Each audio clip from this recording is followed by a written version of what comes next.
So, the first type of tactic that we're going to look at are forks. So, what is a fork?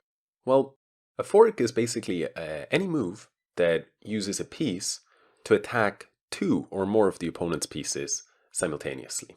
So, when you do this, very often the opponent is not going to have a suitable response. You are basically creating too many threats, and chess is a game of alternating turns.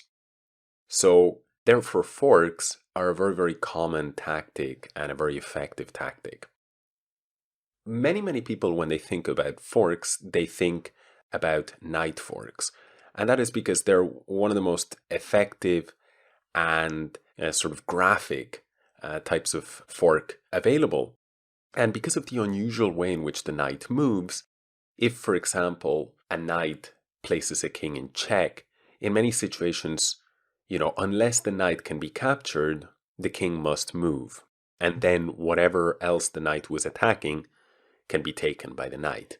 So very, very typical is two heavy pieces being forked, or maybe one heavy piece and one minor piece being forked by a knight, or sometimes the king being forked and then a heavy piece being lost. The most devastating of that is if the king and the queen get forked. And this is the most devastating of which is when the knight forks the king and queen. And in fact, when we speak of forks, we should point out that there are two types of fork.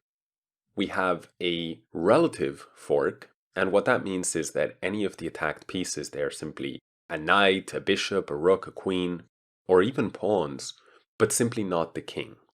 When one of the attacked pieces is the king, we call that an absolute fork. But generally speaking, as chess players, we don't really need to worry too much about the definition. We're much more concerned with understanding the ways in which we can use forks to our advantage. So the first position here that we can turn to give us a better idea of the kinds of forks that are possible. So the next position is a very dramatic fork. I remember when I saw this position for the first time that the title was The Fork to Rule Them All. And the reason for this is because we see this knight on c5, and then we see the queen on d4, the rook on d8, the black king on f8, the rook on g7, and the bishop on f4 can be forked with the move knight e6 check. And we see not just, for instance, the queen and the king, where this type of fork would also be a double attack, but in this case, three more pieces are being attacked. And needless to say that the position is hopelessly lost for black. He will lose very, very significant amount of material. Let's take a look at another example. In this position, I was actually white in a game I played on the internet, and I remember that even though I lost the game, it was quite nice tactic that my opponent played, so I had to give him dues for that, and I decided to show it to you guys. Here in this position, I played the move e4, and black spotted a very clever forking idea, and he began by sacrificing his queen on g2. The point is that white must recapture the queen, and now the king and the queen are in bad shape and can be forked by his knight on d5, which went to f4. Now, this is both a fork and a double attack.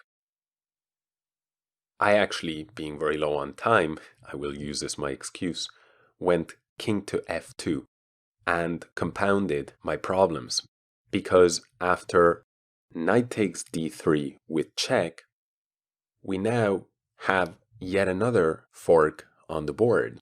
The white king is being attacked, and as is the rook on e1. As you can see, both this and the previous example are examples of absolute forks, because the king in both cases is involved and is one of the targets of attack.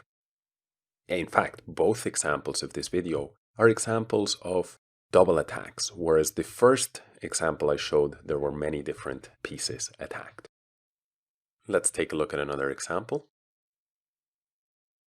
Here we have a different kind of fork on the board. It is a fork because the white rook on g3 is hitting the black queen on g4 and also hitting the black knight on c3.